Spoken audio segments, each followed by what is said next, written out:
Good evening বন্ধুরা। আজ হলো 5 জুলাই রবিবার।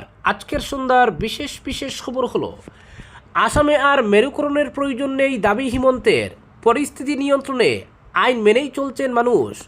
প্রথম দফায় রাজনৈতিক মেরুকরণের প্রয়োজন ছিল, কিন্তু এখন আর প্রয়োজন নেই, কারণ আসামের পরিস্থিতি নিয়ন্ত্রণে এসেছে এবং মানুষ আইন মেনে চলছেন। রাজধানী দিল্লিতে এক মত বিনিময় সভায় যোগ দিয়ে এমনই দাবি করলেন আসামের মুখ্যমন্ত্রী হিমন্ত বিশ্ব শর্মা। দ্বিতীয়বার মুখ্যমন্ত্রীর দায়িত্ব নেওয়ার পর জাতীয় স্তরের একটি আলোচনা মঞ্চে এটাই ছিল তার প্রথম দীর্ঘ বক্তব্য। আগামী 5 বছরে তার রাজনৈতিক অবস্থানে কোনো পরিবর্তন আসবে কিনা সেই প্রশ্নের উত্তরে হিমন্ত বলেন, আমি মনে করি না আসামে এখন আর মেরুকরণের প্রয়োজন রয়েছে। আমি সেই পরিস্থিতি নিয়ন্ত্রণে এনেছি। এখন অসমীয়া মানুষের দিকে কেউ আঙ্গুল তোলার সাহস পাবে না। মন্দিরের জমি দখল করার সাহস কারো নেই। কারো সম্মতি ছাড়া কোনো মেয়েকে তুলে নিয়ে যাওয়ার ক্ষমতাও নেই। মানুষ এখন আইন মেনে চলছেন, তাই প্রতিদিন এ বিষয়ে কথা বলার প্রয়োজন নেই। যখন প্রয়োজন হবে তখনই বলবো। মুখ্যমন্ত্রীর দাবি, দীর্ঘদিন ধরে রাজ্যের খিলঞ্জিয়া মানুষের মধ্যে নিজেদের জমি, ভাষা ও ভবিষ্যৎ নিয়ে অনিশ্চয়তা তৈরি হয়েছিল। সেই সময় তাদের আত্মবিশ্বাস ফিরিয়ে আনতে রাজনৈতিকভাবে কঠোর অবস্থান নেওয়ার প্রয়োজন ছিল। মানুষ একজন মেরুকরণকারী ব্যক্তিত্ব চেয়েছিলেন। আমি শুধু সেই দায়িত্ব পালন করেছি, বলেন তিনি। একই সঙ্গে তার দাবি, বর্তমানে এমন একটি সরকার রয়েছে যা কোনো নির্দিষ্ট সম্প্রদায়ের তুষন না করে সবার কথা শুনে। সেই কারণেই পরিস্থিতির পরিবর্তন হয়েছে। মণিপুরের সংঘাত প্রসঙ্গেও নিজের অবস্থান স্পষ্ট করেন হিমন্ত বিশ্ব শর্মা। তার বক্তব্য, কুকি, মৈতেই এবং নাগা সম্প্রদায়ের মধ্যে চলা বিরোধ প্রশাসনিক নির্দেশে মেটানো সম্ভব নয়। সরকার আইন শৃঙ্খলা বজায় রাখতে পারে, কিন্তু দুই পক্ষকে জোর করে বসিয়ে সমস্যার সমাধান করানো যায় না। আলোচনা এগিয়ে নিতে উৎসাহ দেওয়া যেতে পারে, তবে সমাধান সংশ্লিষ্ট সম্প্রদায়ের মধ্য থেকে আসতে হবে, বলেন তিনি। এদিন কংগ্রেস এবং রাহুল গান্ধীরও সমালোচনা করেন মুখ্যমন্ত্রী। তার অভিযোগ, কংগ্রেস তার ঐতিহ্যগত মধ্যপন্থী অবস্থান থেকে সরে গিয়ে এখন জাতপাতের রাজনীতি করছে। তিনি বলেন, আমি যখন কংগ্রেসে ছিলাম তখন এ ধরনের রাজনীতি দেখিনি। কংগ্রেস সবসময় মধ্যপন্থী দল ছিল, এখন সেই চরিত্র আর নেই। অপরদিকে বিধানসভা নির্বাচনে ভরাডুবি পুরো কমছে না আসাম কংগ্রেসের অন্তরের অশান্তি। ভোটে পরাজয়ের 2 মাস পেরিয়ে গেলেও দলের ভিতরে এখনও চলছে দায় নির্ধারণের লড়াই।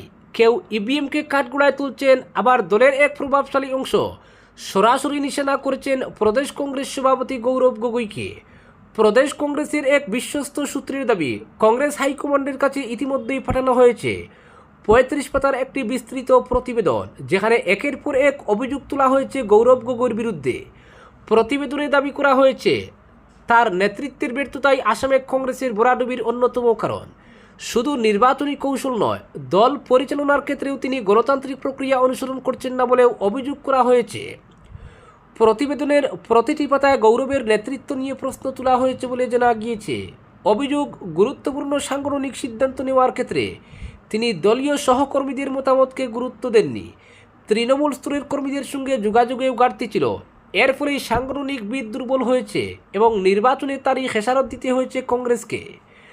সবচেয়ে তাৎপর্যপূর্ণ বিষয়, ওই প্রতিবেদনে নাকি সুপারিশ করা হয়েছে গৌরব গগৈকে দ্রুত প্রদেশ কংগ্রেস সভাপতির পদ থেকে সরিয়ে নতুন নেতৃত্বের হাতে দায়িত্ব তুলে দেওয়ার। যদিও এই বিষয়ে কংগ্রেস হাইকমান্ডের তরফে এখনও কোনো আনুষ্ঠানিক প্রতিক্রিয়া মেলেনি।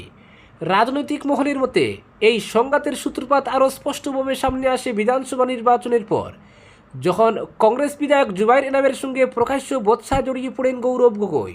সেই ঘটনার পর থেকেই দলের একটি অংশ তার বিরুদ্ধে আরও সক্রিয় হয়ে ওঠে। এমনিতেই আসামে কংগ্রেস দীর্ঘদিন ধরে সাংগঠনিক দুর্বলতা এবং নির্বাচনী ব্যর্থতার সঙ্গে লড়াই করছে।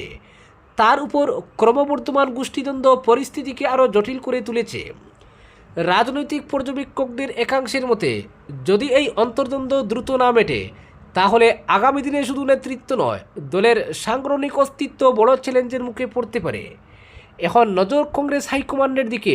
35 পাতার এই অভিযোগপত্রের ভিত্তিতে তারা কী পদক্ষেপ নেয়, সেটাই ঠিক করে দিতে পারে আসাম প্রদেশ কংগ্রেসের আগামী দিনের রাজনৈতিক সমীকরণ।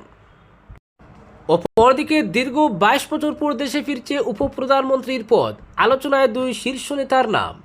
কেন্দ্রে নরেন্দ্র মোদীর তৃতীয় মেয়াদের সরকারের 2 বছর পূর্ণ হওয়ার পর থেকেই সম্ভাব্য মন্ত্রিসভার উদ্বোধন নিয়ে রাজনৈতিক মহলে জোর আলোচনা শুরু হয়েছে। সেই জল্পনার মধ্যেই সামনে এসেছে আরও একটি গুরুত্বপূর্ণ সম্ভাবনা। দীর্ঘ 22 বছর পর দেশে আবার উপপ্রধানমন্ত্রীর পদ ফিরতে পারে বলে রাজনৈতিক মহলে জোর গুঞ্জন ছড়িয়েছে। বিজেপির অন্দরের খবর, আসন্ন মন্ত্রিসভা এবং সাংগঠনিক রদবদলকে সামনে রেখে দলের শীর্ষ নেতৃত্ব উপপ্রধানমন্ত্রী নিয়োগের বিষয়টিও বিবেচনা করছে। যদিও সরকার বা দলের তরফে এ বিষয়ে এখনও পর্যন্ত কোনো আনুষ্ঠানিক ঘোষণা করা হয়নি। জানা গিয়েছে মন্ত্রিসভার রদবদলের পাশাপাশি দলীয় সংগঠনেও বড় পরিবর্তন আনা হতে পারে। কয়েকজন বর্তমান মন্ত্রীকে সংগঠনের দায়িত্ব দেওয়া হতে পারে, আবার নতুন কয়েকজন সাংসদকে কেন্দ্রীয় মন্ত্রিসভায় অন্তর্ভুক্ত করার সম্ভাবনাও রয়েছে। একই সঙ্গে কয়েকজন প্রবীণ মন্ত্রীর দায়িত্বেও পরিবর্তন আসতে পারে বলে মনে করা হচ্ছে।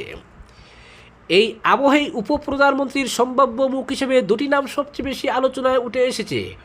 প্রথম নাম কেন্দ্রীয় স্বরাষ্ট্রমন্ত্রী অমিত শাহ। দলের সাংগঠনিক কাঠামো এবং সরকারের নীতি নির্ধারণে তার গুরুত্বপূর্ণ ভূমিকার কথা উল্লেখ করে রাজনৈতিক মহলের একাংশের ধারণা তাকে এই পদে বসানো হতে পারে। অন্যদিকে আলোচনায় রয়েছে বিহারের প্রাক্তন মুখ্যমন্ত্রী নীতিশ কুমারের নামও। বর্তমানে তিনি রাজ্যসভার সদস্য। জনতা দল ইউনাইটেডের একাধিক নেতা প্রকাশ্যেই নীতিশ কুমারকে উপপ্রধানমন্ত্রী করার দাবি তুলেছেন, যদিও এই বিষয়ে বিজেপি বা কেন্দ্রীয় সরকারের কোনো প্রতিক্রিয়া এখনও সামনে আসেনি। প্রসঙ্গত, ভারতের সংবিধানে উপপ্রধানমন্ত্রীর পদ বাধ্যতামূলক নয়।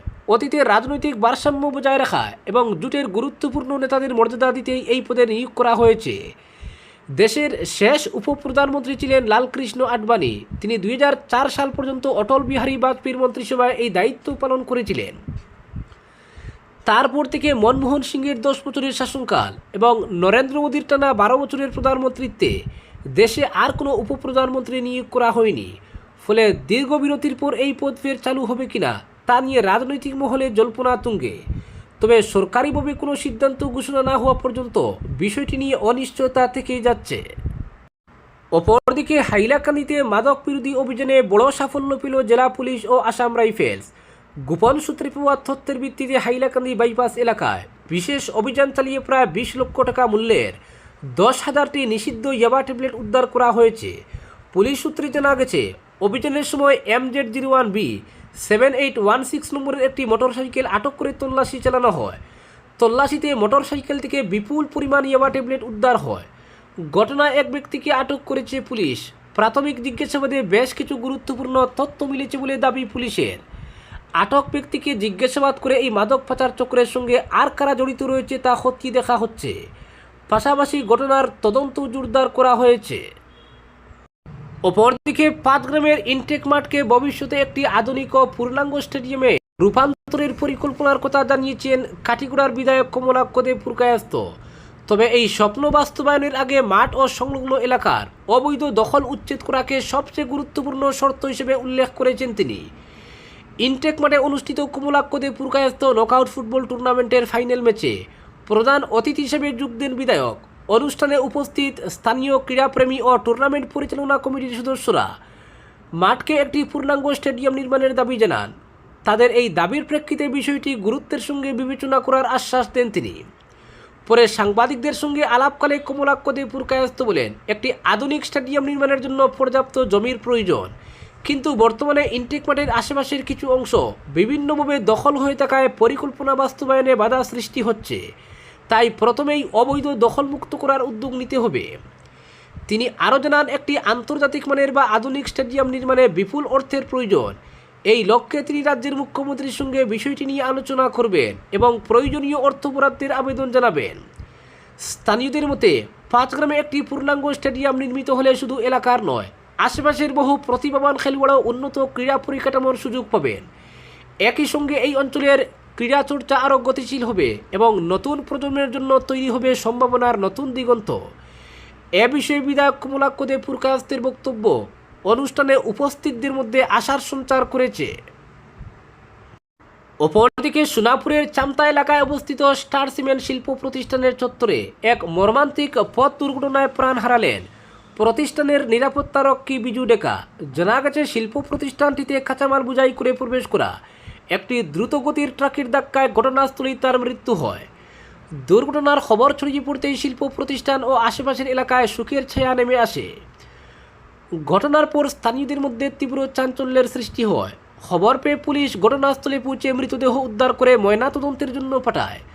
দুর্ঘটনার প্রকৃত কারণ খতিয়ে দেখতে তদন্ত শুরু করেছে পুলিশ। আজকের বিশেষ সংবাদ এখানেই সমাপ্ত।